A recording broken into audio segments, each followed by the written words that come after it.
تبت ولن نتخلى عن ميلادي المبرور سجل تاريخ وجودي من بعد حياة البور. Jadi kalau orang itu yang dicari ada kemaksiatan, baik kecil maupun besar, ya, itu sama halnya dia sedang mencari neraka, ya, mencari neraka. Ini anjuran kita sebagai manusia untuk senang kepada ilmu, mencari ilmu, ya, mencari ilmu. Didorong, lek kowe golek ilmu berarti kodo karo kowe iki goleki swarga, kamu akan menuju kepada surga. Sedangkan kamu, kalau yang kamu cari itu kemaksiatan, pelanggaran-pelanggaran, ya, maka kamu sama dengan mencari akhirat. Kamu akan mencari neraka. Kamu akan menuju jatuh ke dalam jurang neraka, dalam kesusahan, ya. Jadi kalau menurut saya, yang disebut jannah dan nar ini tidak hanya jannah dan nar di akhirat, tetapi juga jannah dan nar di dunia. Wong lek gelem golek ilmu, insya Allah bahagia di dunianya, bahagia juga, ya. Jannah, kebahagiaan di dunia, ya. Dan insya Allah, dan yakin pasti tadi ada dawe Sayyidina Ali, akan ada jaminan, ya, jannah di swarga, ya. Seneng neng donya, seneng neng swarga. Wong lek pinter akeh ilmu itu seneng neng donya, seneng neng swarga. Mulya donya, mulya akhirat. Tapi orang kalau yang dicari itu maksiat, maka dia sedang menggali nerakanya sendiri di dunia dan pasti juga neraka di akhirat. Jadi saya maknai, saya tambahi, nar dan jannah ini tidak hanya orientasinya jannah dan nar di akhirat saja, ya. Ben kowe percaya lebih mantep lagi, ya, apa? Jannah dan nar ini juga di dunia.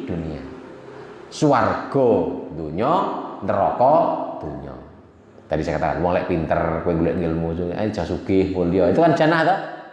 Ya, kemuliaan, kebahagiaan, kesenangan di dunia, ya. Sugih, bondone akeh, ning ndi dimulyakne wong pinter gitu, ya. Tapi lho ahli maksiat, ya, maling, misalnya contoh, maling, ada di maling, ngutil, ngerampok, maling gitu, ya. Maksiat, maka dia sedang menggali nerakanya sendiri. Ning dunya piye, ning dunya nerakane piye, wis gak disenengi wong, ya, kecekel polisi, ya, engko di penjara, ya, ya, enek maling kaploki wong, kaploki penak ora? Ya, kan ora dijotosi wong, penak ora? Enggak penak, itu neraka itu di dunia, ya. Kalau kita melanggar di dunia, ya, berbuat maksiat, maka di dunia pun kita sudah mendapatkan, ya. Apalagi nanti di akhirat. Maka naudzubillah min dzalik, golek ilmu ae sing akeh, ya. Muga-muga entuk, nah, muga-muga ini insyaallah yakin, ya, entuk swarga donya, entuk swarga akhirat. Ai tegese apa penjelasannya? Ai tegese ayat tegese man sapa wonge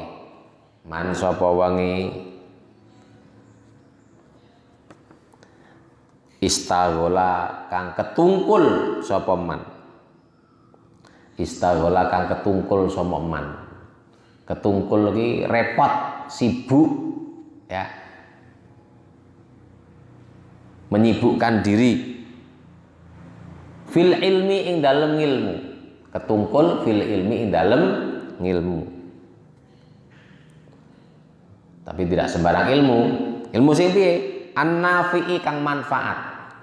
Ilmu yang manfaat. Man istaghola fil ilmin nafi', barang siapa yang sibuk dengan, maksudnya mencari, bergelut dengan ilmu yang bermanfaat, ya. Sapa wae gelem ngapalne, gelem sinau, ya, ilmu yang bermanfaat. Alladzi kang La ora ya juzu wenang. Alladzi la ya juzu kang ora wenang, kang ora oleh.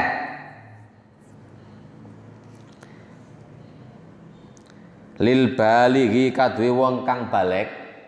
Lil balighi kadhe wong kang balik. Balik itu istilah dalam syariah orang yang sudah cukup umur, ya. Wis balik, wis teko umure. Matute wis cetha lah ya, wis cetha. Al akili kang ana akale. Al akili kang ana akale.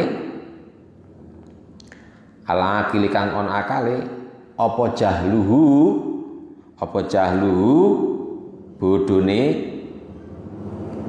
ing ilmu. Apa jahlu bodone ing ilmu.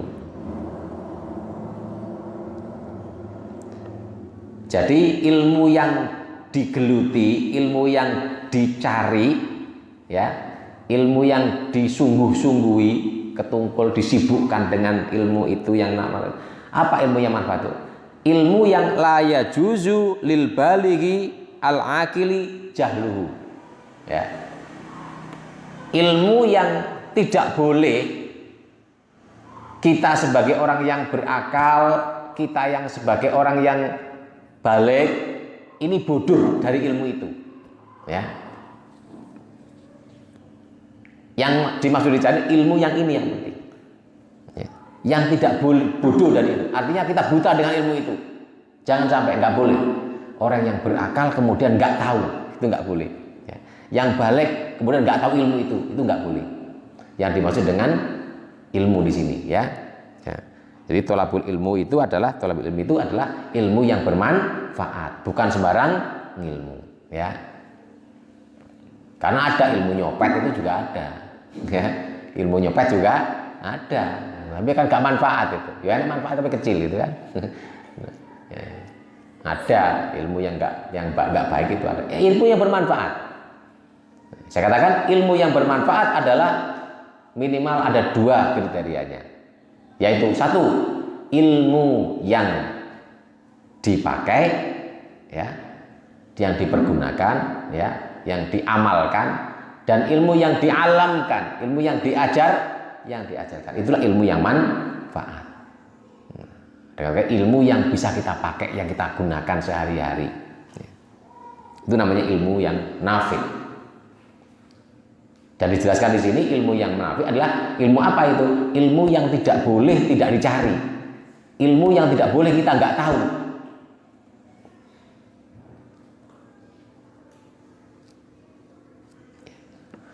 Ini perlu saya jelaskan.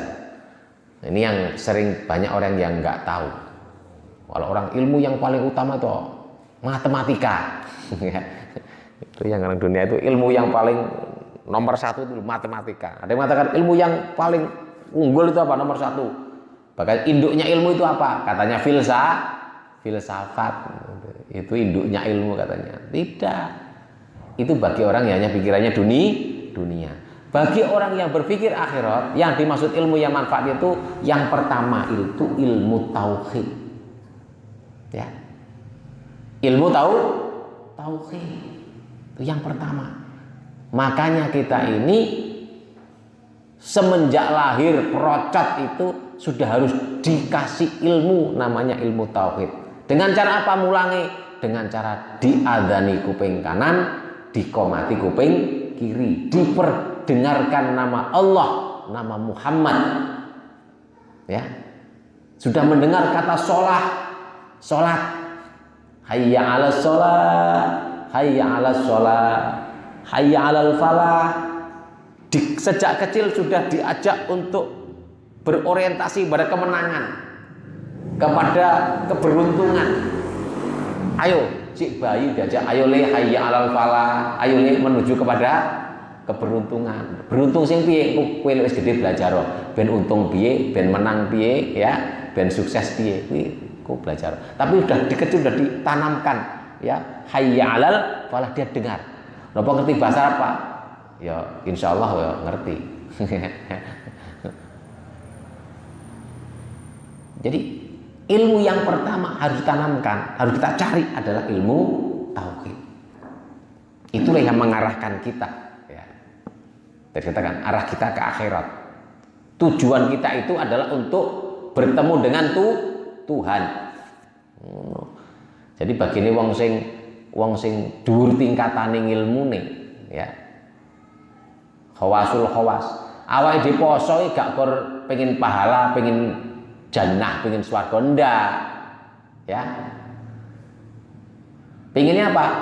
Bertemu dengan Allah. Kebahagiaan tertinggi itu bisa bertemu dengan Allah. Melalui apa? Melalui mardhatillah, melalui ridhone Gusti Allah. Lek Gusti Allah gak ridho ya gak iso ketemu karo Gusti Allah.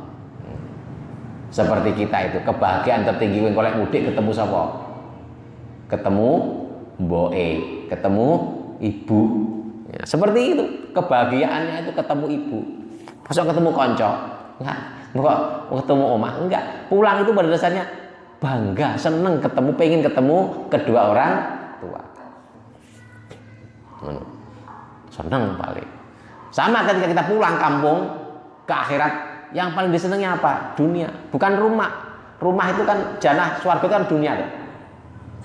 Kue mulai itu pada hakikatnya lek kue mudik pulang nanti itu bukan pengen, wah aku pengen di rumah masakan ibuku, makanan ya, makanan minuman di rumah itu nomor 2. Ya pengen, tapi nomor 2 itu ya kebahagiaan tertinggi apa? Ketemu karo bapak, ibu, ketemu orang tua.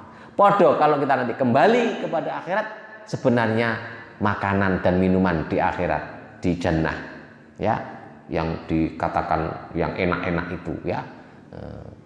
Kemudian bukan juga istana atau surga dalam artian bentuk istana, ya. Di sana ada macam-macam bangunan yang indah, ya, emas, perak, dan sebagainya. Tidak. Pari-pari lek kowe mulih sing mbok uli gak omahmu sakjane. Ya mulih ning omah saja, tapi kan bukan itu tujuannya. Bukan juga kalau di surga nanti bukan bidadari itu. Ya. Bukan teman-teman di rumah, teman-teman. Iya, kamu juga pengen ketemu teman. Tapi kebahagiaan utama itu kalau bisa ketemu dengan ibunya, ketemu dengan bapaknya, ketemu orang yang melahirkan, mewasilahkan melahirkan kita ke dunia. Itu yang paling senang sebenarnya. Maka sama dengan kita kalau kita kembali ke akhirat mati itu, pulang ke akhirat, ke kampung halaman kita di akhirat, ke alam kita yang selama-lamanya, apa itu? Yang paling senang kalau kita ketemu dengan Allah.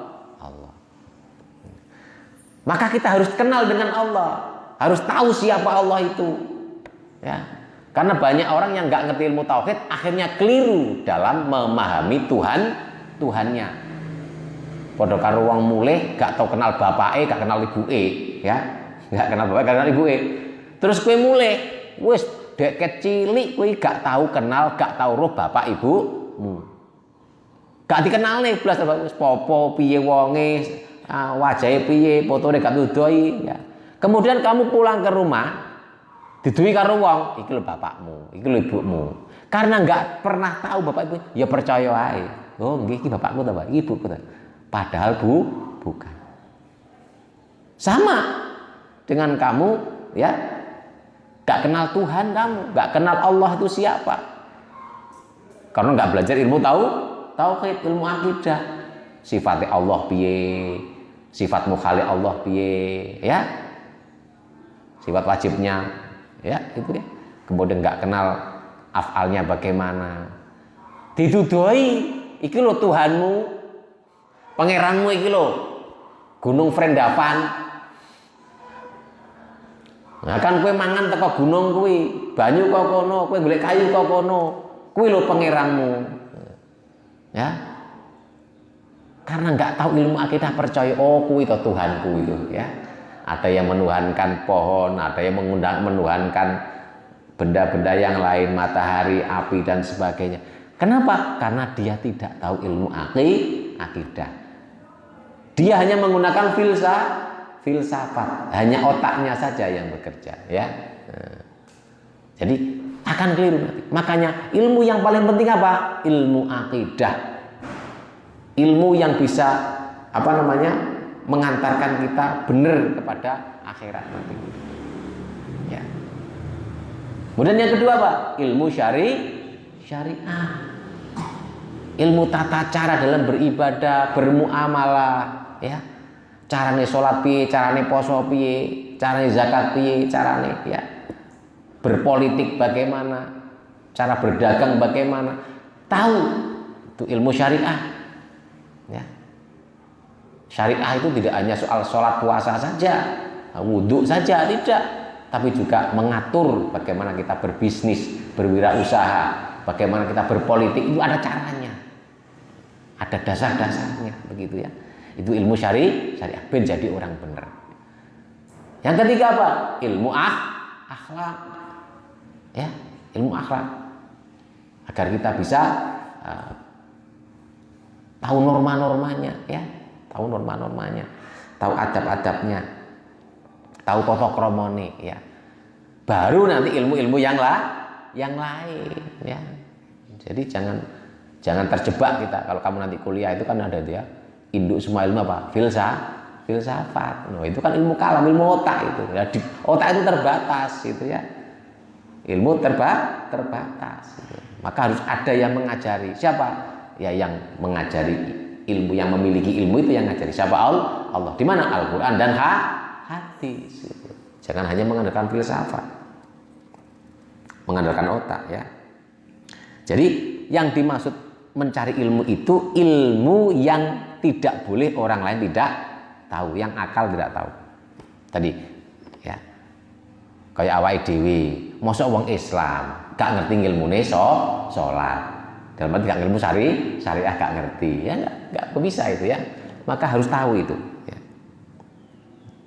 Ya, banyak orang Islam juga gak ngerti ilmu syariah, gak ngerti ilmu akhlak, gak ngerti ilmu tauhid. Akhirnya ya keliru, dia melangkahnya keliru. Karena nggak punya rel, ya, nggak punya arahan. Itu ya. Jadi bukan semua ilmu ya. Bukan semua ilmu. Jadi kalau kita ini kemudian sibuk mencari ilmu, maka karena mongko ono sapa man fil haqiqati ing dalem nyatane, fil haqiqati dalam nyatane, kana mongko ana sapa man iku apa fil haqiqati ing dalam haqiqati ing dalam haqiqate nyatane iku taliban luru murih amrih lil jannati maring swarga, lil jannati maring swarga. Lek kowe golek ilmu ngene iki